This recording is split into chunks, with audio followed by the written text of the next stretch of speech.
Vote দিয়ে কেমন লাগছে স্যার? মহা আনন্দের দিন, মহা আনন্দের দিন। আজকে নতুন বাংলাদেশের জন্মদিন।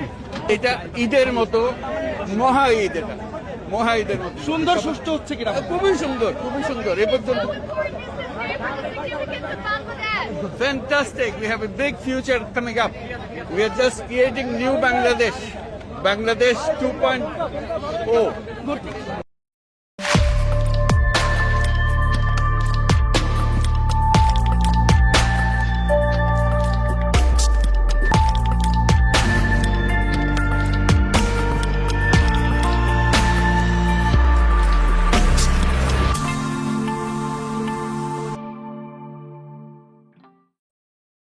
প্রফেসর ইউনূস স্মরণকালের সেরা নির্বাচন উপহার দিতে চাইছিলেন, যে উচ্ছ্বাস নিয়ে কথা বললেন সেটা কি হয়েছে?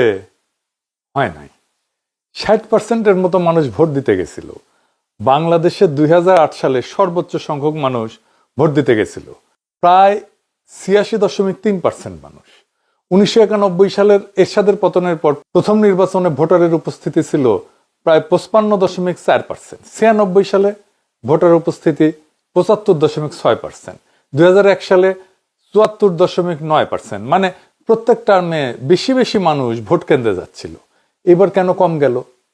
এটা গবেষকরা খুঁজে বের করবে। তবে দীর্ঘদিন স্বৈরাচারী শাসনে থাকলে ভোটারদের পলিটিক্যাল এফিকেসির বোধ, মানে রাজনৈতিক কার্যকারিতার বোধ, এটা ক্ষয় হয়ে যায়। মানুষ মনে করে আমার ভোটে কিছু বদলাবে না। এটা একটা কারণ হইতে পারে। 1991 তাই হয়েছিল। দ্বিতীয়ত, ভোট দিলে বদলাবে এই বিশ্বাসটা পোক্ত ছিল না জনগণের মধ্যে। ভোটার বাড়লে জামাতের সুবিধা হইতো, সেটা হয় নাই। যাই হোক, প্রফেসর ইউনূস যে এত উৎসাহ নিয়ে বললেন নতুন বাংলাদেশ তৈরি হইতেছে, সেটা কি আসলে হইতেছে? এটাই কি আধুনিক ছেলের মতো আধুনিক বাংলাদেশ? আমাদের হিরেনমার তো কপালটাই খুলে গেল। হিরো, হিরো, একদম হিরো। যেমন উঁচা লম্বা তেমনি গায়ের রং, ইঞ্জিনিয়ারিং পাস, আবার আমেরিকা থেকে ট্যালেন্ট পুলে MBA করে এসেছে। বলে বিদেশে থাকলে এই দেশে সেবা করবে কিভাবে, একটা দায়িত্ব আছে না। আধুনিক ছেলে, ছেলে 99% ভালো, শুধুমাত্র ওই নাইট ক্লাবে যায় আর কি। মাঝে মধ্যে আধুনিক ছেলে তো। শুনেছেন, 99% ভালো হয়েছে স্যার। শুধু একটু প্রশাসন দু একটা সিটে ইধার কামাল উধার আর উধার কামাল ইধার করিছে।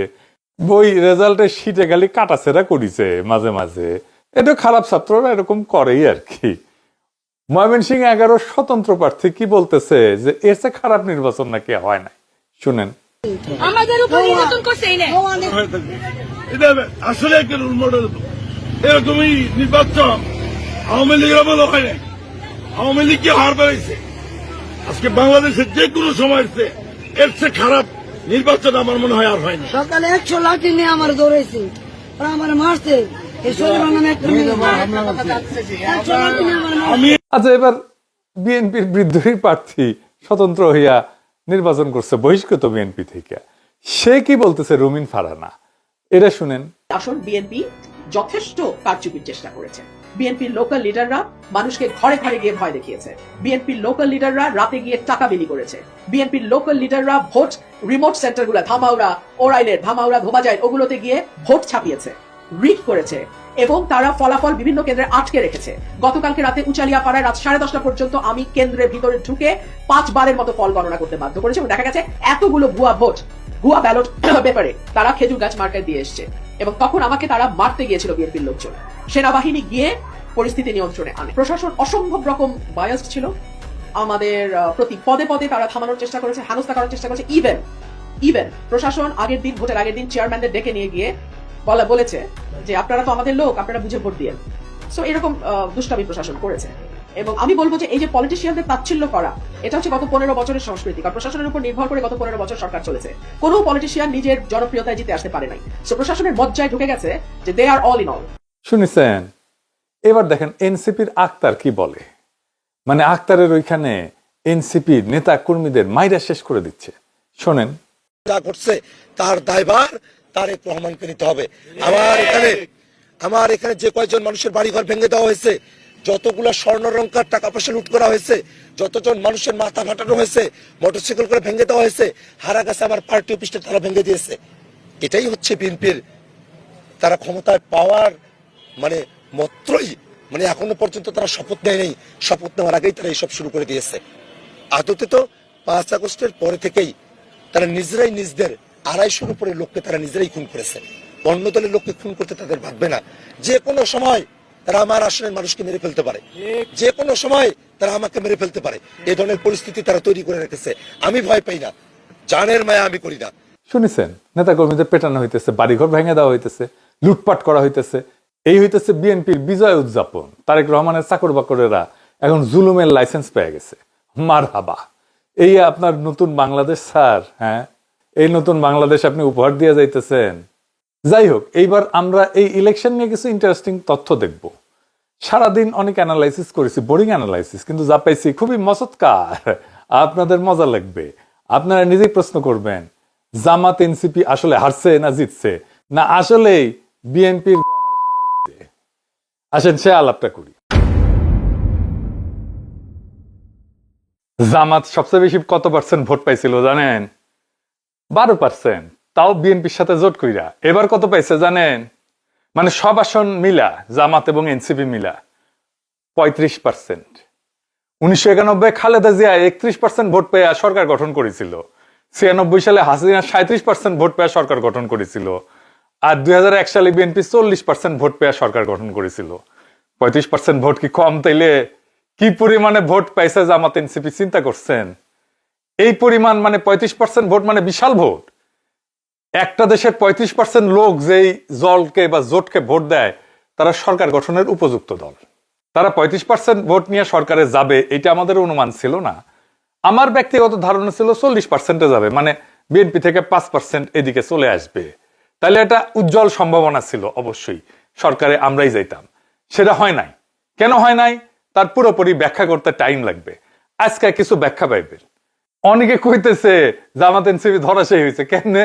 এনসিপি একটা নতুন দল, জামাত 12% থেকে গেছে 32%-এ, ধরাশায়ী কেমনে হয়? আচ্ছা, বিএনপি কত পার্সেন্ট ভোট পেয়েছে জানেন? 49%। এই 49%-এর মধ্যে সরাসরি মাঠে ভোটের টাইমে কারচুপি করছে বিএনপি। এর ভোট টাইনে নিছে, ইঞ্জিনিয়ারিং করছে, ইধার কামাল উধার নিছে, ওগুলো বাদই দিলাম। পোলিং এজেন্ট তারাই দিছে, সিল মারছে, ভোটারদের ভয় দেখে আসতে দেয় না, আমি বাদই দিলাম। আর্মি ব্যবস্থা নিচ্ছে কইবেন, কিন্তু ওই 99% ভালোর মতো আর কি।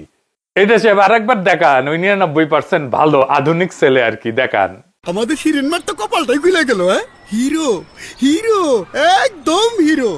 যেমন উঁচা লম্বা তেমনি গায়ের রং, ইঞ্জিনিয়ারিং পাস, আবার আমেরিকা থেকে ট্যালেন্ট পুলে MBA করে এসেছে। বলে বিদেশে থাকলে এই দেশে সেবা করবে কিভাবে, একটা দায়িত্ব আছে না। আধুনিক ছেলে, ছেলে 99%-এ ভালো, শুধুমাত্র ওই নাইট ক্লাবে যায় আর কি। তো যাই হোক, এই 49% ভোটের মধ্যে আওয়ামী লীগের পুরা ভোট আছে। পুরা কত পার্সেন্ট? 15% তো হবেই। বাংলাদেশের তো 10%-এর মতো হিন্দু সম্প্রদায়ের পুরা ভোট পাইছে বিএনপি।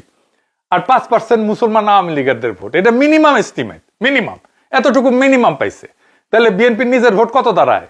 34%। বিএনপি যে কলার দেখাইতেছে, রোয়াব দেখাইতেছে, ভাবেই আমগিয়া ভোট তো ওদের আমাদের যেতে কম। সরকারে থাকলে আরো কমবি ন্যাচারাল, যা শুরু করছে সরকারে যাওয়ার আগেই। আর আমাদের বাড়বি। বিএনপি যে নিজের ভোট রক্ষা করতে পারে নাই, সেটা আমরা পরে দেখবো। নিজের পাশা উদলা অন্যের কাছ থেকে কাপড় ধার করে পড়িছে এই ভোট, এই 49% ভোট। এটা অঙ্ক কইসা দেখাই দিব একটু পরেই। তখন দেখবেন বিএনপির এই বিজয় কত ভঙ্গুর, বুঝি চাও। এখন একটা মজার ব্যাপার বলি, বিএনপি তো দিওয়ানা আওয়ামী লীগকে ফিরে আনার জন্য। তারেক রহমান নিজেই বলছে যে হাসিনার সন্তানেরা রাজনীতিতে আসতে পারবে। পঞ্চগড় সদর উপজেলা সভাপতি নিজে আওয়ামী লীগের অফিসের তালা খুলে দিছে। দেখেন, বিপুল আসনে সারা বাংলাদেশে সরকার গঠনের পথে এই প্রথম মুহূর্তে উপজেলা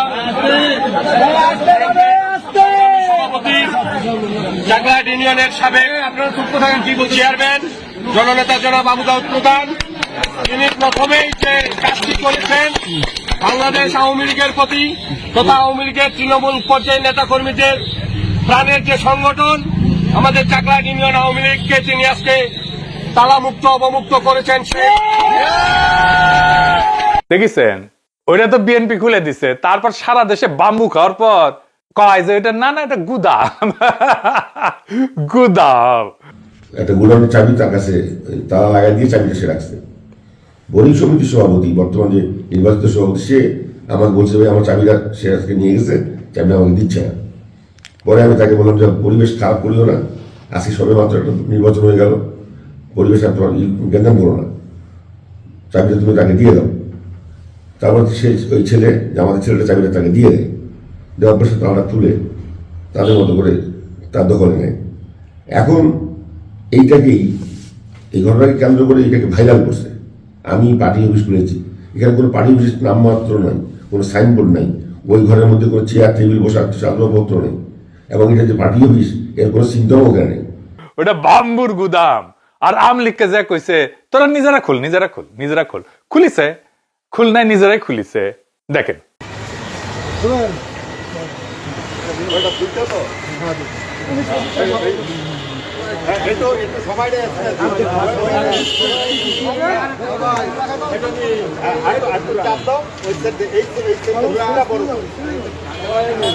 দেখেছেন, এখন পর্যন্ত তো আইনত আওয়ামী লীগের কার্যক্রম নিষিদ্ধ। বিএনপি শপথ নিয়ে সে আইন ডিক্রি দিয়ে বাতিল করুক, তারপরে খুলুক। এখন তো কার্যক্রম চালানো নিষিদ্ধ। প্রফেসর ইউনূস তো এখনো সরকারে আছে, ক্ষমতা আছে। প্রফেসর ইউনূসের সরকার কিছু করছে? করে নাই। নিজের আইন ভাঙছে, নিজে কিছু করে না। প্রফেসর ইউনূসের সরকারের মিশন ছিল বিএনপির লেসপেন্সারি করে যাওয়া, সেটাই করিছে। আপনার কি মনে হয় বিএনপি আওয়ামী লীগকে ফিরে আনবে? ফিরে আনলে তো ওই যে 15% আওয়ামী লীগে ফিরে যাবে যেটা পাইছে বিএনপি। আওয়ামী লীগে ইলেকশনে অংশ নিলে বিএনপি হারতো, 100% হারতো। কারণ বিএনপি তখন এই 34% ভোট পাইতো, 49% ভোট পাইতো না, আমাদের সাথে কম পাইতো। তাইলে আওয়ামী লীগের ভোটে এই ব্যবধান তৈরি হয়েছে জামাত এনসিপির সাথে। বিএনপি কিন্তু ভোট বাড়ে নাই এক ফোটাও। বিএনপির এটাই ছিল ভোট, এরকমই ছিল ভোট আগেও। ওইখানে আটকায় আছে, আমাদের ভোট পাইছে বিপুল পরিমাণে। আওয়ামী লীগ না ভোট দিতে পারলে এই ভোট যে বিএনপির বাক্সে যাবে সেটা কি আমরা জানতাম না? জানতাম। যাই নাই, আমরা আওয়ামী লীগকে নির্বাচন করতে দিতে চাই নাই, আগামীতেও করতে দিব না ইনশাল্লাহ। কারণ আমরা চাই না আওয়ামী লীগ স্বনামে বেনামে কোনো নামে ফিরে আসুক। বিএনপি তার ভোট পাক আর না পাক। এখন আপনি জিগাইতে পারেন আপনি কেমনে জানলেন আওয়ামী লীগের ভোট বিএনপি পেয়েছে? এটা একটা বড় কাজ হয়েছে। আজকে আমি 1991, 96, 2001, 2008 এটার সাথে 2026-এর আসনগুলো নিয়ে অ্যানালাইসিস করছি যে আসনে কোন আসনে কে বিজয়ী হয়েছে। এটা দিয়ে খুব বোরিং কাজ, অনেক টাইম লাগছে, কিন্তু রেজাল্ট যা পাইছি আপনাদের তা মজা লাগবে। ভালো হয়েছে, এতে আমার ভালো হয়েছে। সিট ধরে ধরে এখন স্ট্র্যাটেজি তৈরি করতে পারবো। আমি এখন বুঝে গেছি কোন সিটে কি করলে, কোন সিস্টেম করলে, কোথায় কোন ক্যান্ডিডেট দিলে, কোথায় টার্গেট করলে ওটা জিতে আসা যাবে, এটা বুঝে গেছি। আমি ব্যাখ্যা করি, আপনারা বুঝে যাবেন যে আসলেই আওয়ামী লীগের ভোটগুলো বিএনপি পেয়েছে কিনা, আর বিএনপি কোথায় লুজ করেছে, কোথায় হারিয়েছে, আর তার এই বিজয়টা কত ভঙ্গুর। এইটা সাহেব আপনি 5টা ইলেকশন ম্যাপ গুলা দেখান না, পাশে নিচে লিখে দেন কোনটা কোন সালের, পাশেই দেখেন। আর যখন বলবো এলাকাগুলা 5টা ম্যাপে দেখেন। আজ এবার আল্লাহর নামে শুরু করি। বিএনপির এই বিজয় কেন এত ভঙ্গুর? আমি 4টে নির্বাচন ধরেছি এবং এইগুলোকে 2026-এর সাথে তুলনা করছি। আগেই বলেছি 1991, 96, 2001, 2008। আমরা বিজয়ী দলের আসনগুলোকে 2 ভাগে ভাগ করছি। একটা হইতেছে স্ট্রিক্ট কোর, একদম কঠিন শক্ত মাল, মানে এটা আপনি কোনোভাবে নিতে পারবেন না।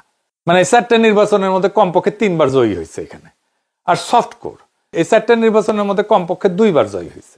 তো আওয়ামী লীগের এই স্ট্রিক্ট কোর আর সফট কোর কত? আওয়ামী লীগের স্ট্রিক্ট কোর হচ্ছে 35 থেকে 38টা আসন মাত্র। এটা আপনি কোনোভাবেই নিতে পারবেন না। কি কি? গোপালগঞ্জ, মাদারীপুর, এটাকে আমি যদি বলি দক্ষিণ মধ্য ব্লক, আর কিশোরগঞ্জ এটাকে যদি মধ্যাঞ্চল বলি, আর পার্বত্য অঞ্চল, এটা আপনি কোথাও কখন নিতে পারবেন না। আর আওয়ামী লীগের সফট কোর আছে আরো 50 থেকে 55টা আসন। বিএনপি স্ট্রিক্ট কোর কত? এটা একটু বড়, কিন্তু 63 থেকে 68টা আসন। বিএনপির সফট কোর 155 থেকে 165টা আসন। বিএনপির সফট কোর এবং স্ট্রিক্ট কোর এটা কিন্তু আওয়ামী লীগের চাইতে বেশি, এবং ভৌগোলিকভাবে এটা বিস্তৃত অনেকগুলো বড় জায়গা জুড়ে। আওয়ামী লীগ খুব স্পেসিফিক কিছু জায়গায় কনসেন্ট্রেটেড। 2026 সালে কে কার কোর নিছে? আওয়ামী লীগের স্ট্রিক্ট কোর 34 থেকে 37টা নিছে বিএনপি, জামাত নিছে মাত্র 1টা, এনসিপি নেয়নি। তার মানে আওয়ামী লীগের যে স্ট্রিক্ট কোর তার পুরোটাই বিএনপিতে স্থানান্তরিত হয়েছে। এবার আওয়ামী লীগের সফট কোর, বিএনপি নিছে 48 থেকে 50টা, জামাত নিছে 2 থেকে 3টা, এনসিপি পায়নি। তার মানে আওয়ামী লীগের স্ট্রিক্ট এবং সফট কোর দুটোই আসলে বিএনপিতে চলে গেছে। এইবার বিএনপি স্ট্রিক্ট কোর 65টা, এটা কি রাখতে পারছে?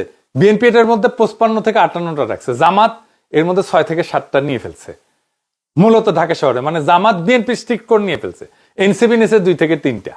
গ্রামীণ যে বিএনপির কোর, এটা কিন্তু অটুট আছে, ভাঙন হয়েছে নগর এলাকায়। বিএনপির যে সফট কোর 160টা সিট, এটা বিএনপি ধরে রাখতে পারছে 135 থেকে 145টা, জামাত এখান থেকে 8 থেকে 10টা নিয়ে ফেলছে, এনসিপি 3 থেকে 5টা নিয়ে ফেলছে। তার মানে বিএনপির সফট এবং স্ট্রিক্ট কোরের দুইটা থেকেই জামাত এবং এনসিপি খামসা দিয়ে সিট বের করে নিছে, এটা রক্ষা করতে পারেনি। আচ্ছা, এইবার জামাতের স্ট্রিক্ট কোর এইটা বা সফট কোর, এটা কি নিতে পারছে?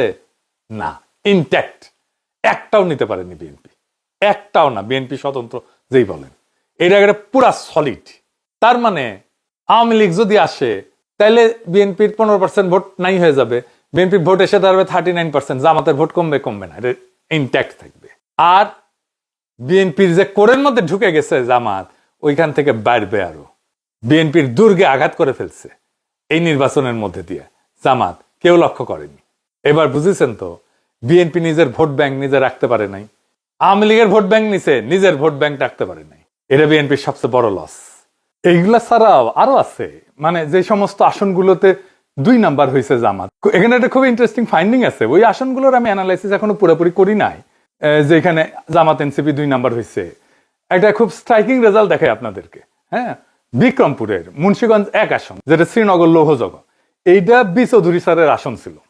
বিএনপি এখানে 1,67,000 ভোট পেয়ে জিতছে, জামাত 2 নাম্বার হয়েছে 1,01,000 ভোট পাইছে। কিন্তু নিউজে দেখেন লিখেছে 98,000, মানে ওইটিও কমাই দেওয়া লাগবে, বুঝিছাও। তাই আমি ঘোষণা দেখাই যেন আপনাদের কনফিউশন না থাকে। শুনেন, এডিটর সাহেব এটা ঘোষণাটাই দেখা দেন। আমার কথা কি শুনতে পাচ্ছেন আপনারা সবাই? AKM ফখরুদ্দিন রাজি, বাংলাদেশ জামায়াতে ইসলামী, বরাদ্দকৃত প্রতীক দাঁড়িপাল্লা, প্রাপ্ত ভোটের সংখ্যা 1,01,568, 1,01,568। এই আসনে যাদের বাড়ি, যারা মুরব্বী, তারাই বলেন এই এলাকায় জামাত, শিবির, ছাত্রী সংস্থা, এদের কোনো বেল ছিল, কোনো সংগঠন ছিল? জামাতের সবচেয়ে দুর্বল জেলার ছিল এইটা, এই জায়গায় জামাতের কোনো বেল ছিল না। মানে এটা বলেন, এদের সংগঠন বলেন, এদের সামাজিক প্রভাব বলেন, কিছুই ছিল না এখানে। এই আসনে জামাতের প্রার্থী 1,01,000 ভোট পাইছে। আমি ধরে নিছিলাম এখানে বিএনপি বিদ্রোহী প্রার্থী সেকেন্ড হবি, জামাতের অপরিচিত একদম আনকরা একজন প্রার্থী, এর জামানত বাজেয়াপ্ত হয়ে যাওয়ার কথা ছিল। কিন্তু এইরকম আসনেও জনগণ জামাতকে বিএনপির বিকল্প শক্তি হিসেবে পছন্দ করিয়া 1,01,000 ভোট দিছে, বুঝিছাও। আমরা মূলত জিতছি নাগরিক অঞ্চলে, গ্রামে বিএনপি তার হার্ড আর সফট কোর দুটোই রক্ষা করতে পারছে, এটা ভালো কাজ করছে, অভিনন্দন। এটার জন্য আমাদের সুবিধা আছে, কারণ নাগরিক এলাকায় ভালো করা মানে তার ছাপ গ্রামে যে পড়বে এক সময় না এক সময়। এখন বোঝা যাচ্ছে বিএনপির বিজয় যতই বড় দেখা যাক না কেন, এটা একটা ফাঁপা দুর্বল ফানুস।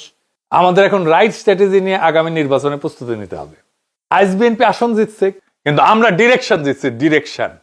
এই নির্বাচন প্রমাণ করছে 35% মানুষ আমাদের পক্ষে, পরিবর্তনের পক্ষে। এটা পরাজয় না, এটা ভিত্তি।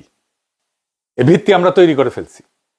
ক্ষমতা সংখ্যায় টেকে, কিন্তু ভবিষ্যৎ থেকে প্রবণতায়, ডিরেকশনে। আজ যদি আমরা সংগঠিত হই, কৌশলী হই, ধৈর্য ধরি, তাহলে পরের নির্বাচনে ফল বদলাবে না, মানচিত্র বদলায় যাবে। স্রোত শুরু হয়েছে, এখন সেটাকে নদী বানাইতে হবে। আগামীর ভোট হবে প্লাবনের ভোট, বন্যার ভোট, ঝঞ্ঝার বেগে ভোট।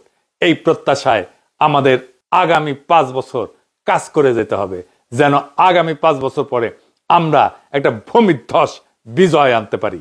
ইনকিলাব জিন্দাবাদ, আজাদি জিন্দাবাদ। হানিমুন পিরিয়ড শেষ, বাস্তবে ফিরে এসো হে আমার দেশ। মিষ্টি মধুর প্রেম কুসুম কুসুম, শেষ হলো উড়িতেছে যুদ্ধের ধুম। সত্য মিথ্যার দ্বন্দ্ব লড়াই সাময়িক বিরতিতে শেষ হয়ে নাই। রিয়েলিটি মেনে নাও, সময় সঠিক, দুনিয়ার এই রীতি এই স্বাভাবিক। এ লড়াই কোনো কালে হয় না রে শেষ, পজিটিভ প্রেমে করো যতই কোশেষ, ভালোবাসা দিতে চাও ভালো কথা খুব, যারে দিবা সে যে বড় অশুভ বেকু, সকলের সাথে নিয়া পথ চলা ভার, তোমার পলিসি করো যাচাই আবার, এক ধারে প্রেম রাখো এক ধারে বাস, না হয় চুপসে যাবে তোমার আকাশ।